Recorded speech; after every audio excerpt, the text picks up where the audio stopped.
next section under section 1 has to do with general pre- and post-op care. In this section, we're going to talk a little bit about the pre-op client and, of course, about what we need to look for post-operatively. But we've been talking about that throughout this whole section, so I'm not going to spend a great deal of time on it. And I do have some really great test questions that I'd like to review with you. But I want to give you some key points. Again, remember that pre-op care is certainly to make sure that the client is in the best physiological state that they could be in, given their condition. And of course, psychologically as well, preparing them by giving them the information they need to help to decrease their anxiety and to make sure that they are informed with what's going to happen to them. The other thing that is important in the perioperative area is that you need to make sure that you're going to take care of their pain post-operatively. You know, that's one of the things that clients are the most worried about. The surgery, certainly the outcome of the surgery, but one of the biggest questions they ask is, how are you going to control my pain? Who's going to help me when I have pain following my surgery? And we're going to talk about some of those pain interventions or pain management type of techniques and therapies that we can use.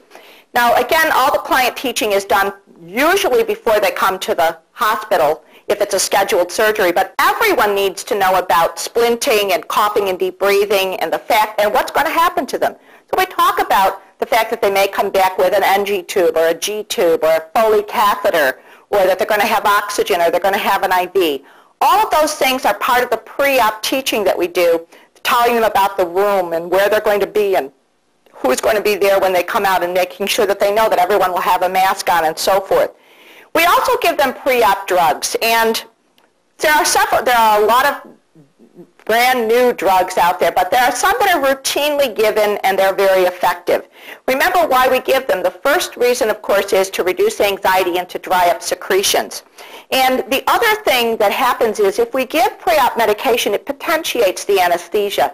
That means that the anesthesia lasts longer after the surgery is over, and of course it reduces the amount of anesthesia that is necessary. The other thing that we do is we very often give a prophylactic antibiotic before surgery and or medication to decrease nausea and vomiting following surgery.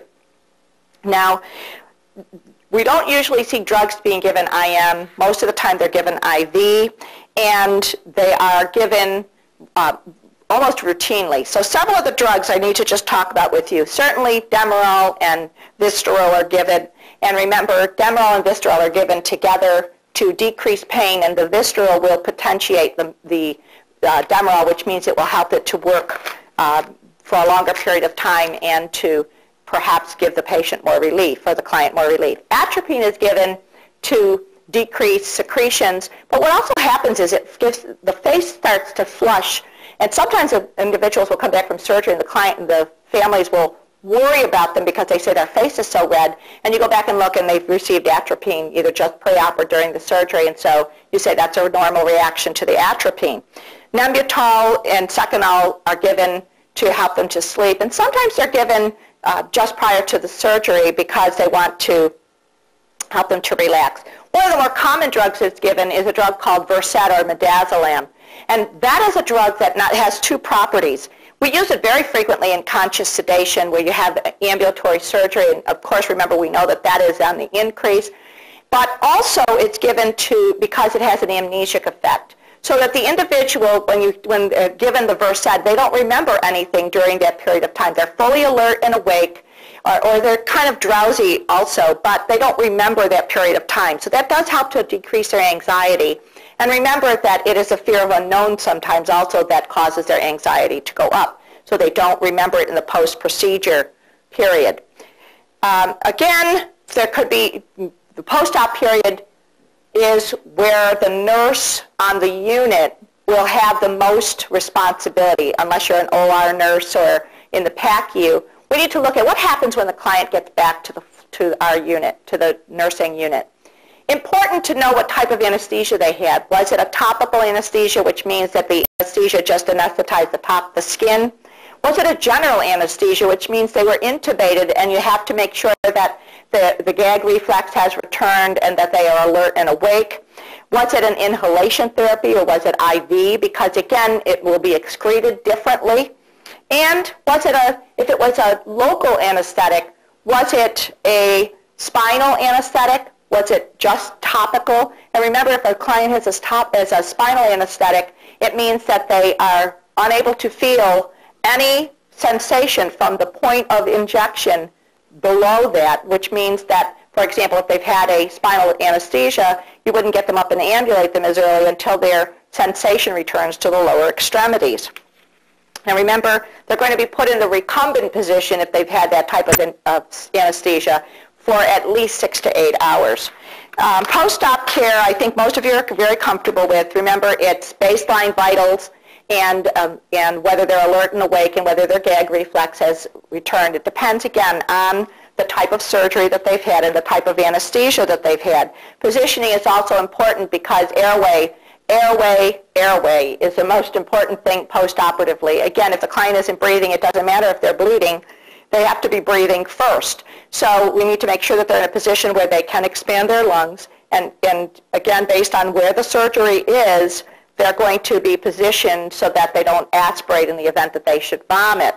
The other thing that's important, all the others are regular head-to-toe assessment. And I know that sometimes we worry about making sure that we do vital signs every half an hour. And of course, that is extremely important, or whatever the protocol is for that institution.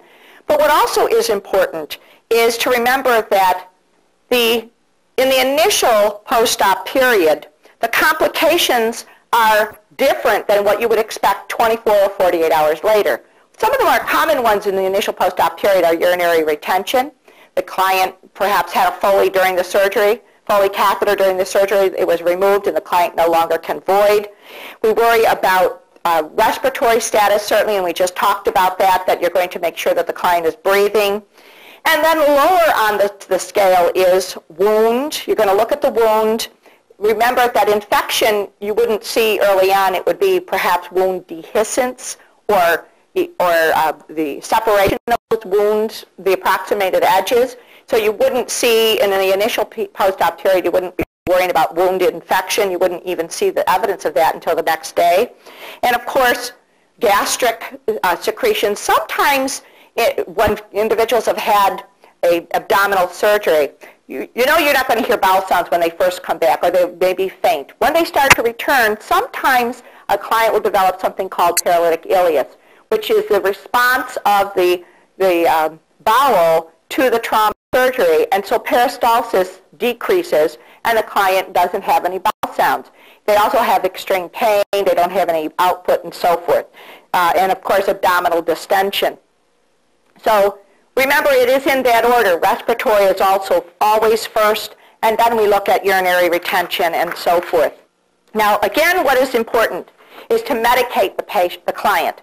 There are many ways to do that, and I just want to talk for a couple of minutes about medicating the client post-operatively.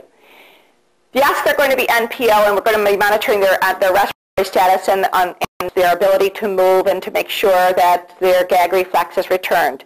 However, the method that you're going to use to control their pain needs to be evaluated as soon as they get back to the floor. Some of the individuals come back with what we call a PCA pump, and it's a patient-controlled analgesic. That means that they have a device that is set up that has a chamber in it, and in it is a syringe with morphine or Demerol, and the client can administer their own medication by pushing a button. When they feel pain, they push the button and the drug is delivered. Sometimes that PCA also has what we call a metabolic rate, and that means, or metabolic or basal rate. And that simply means that each hour, whether the client pushes the button or not, they will get a certain amount of medication, so that they will never get to the point where they are in extreme pain because they're getting this medication every hour. There are many other ways to give medication. They can be given IV, by mouth, IM, although most often you see IV medication for analgesic being given rather than IM. Sometimes it will be given on an as-needed or PRN schedule. Sometimes it's given as a fixed schedule. That means every 3 hours they're going to get it for the first 24 or 48 hours.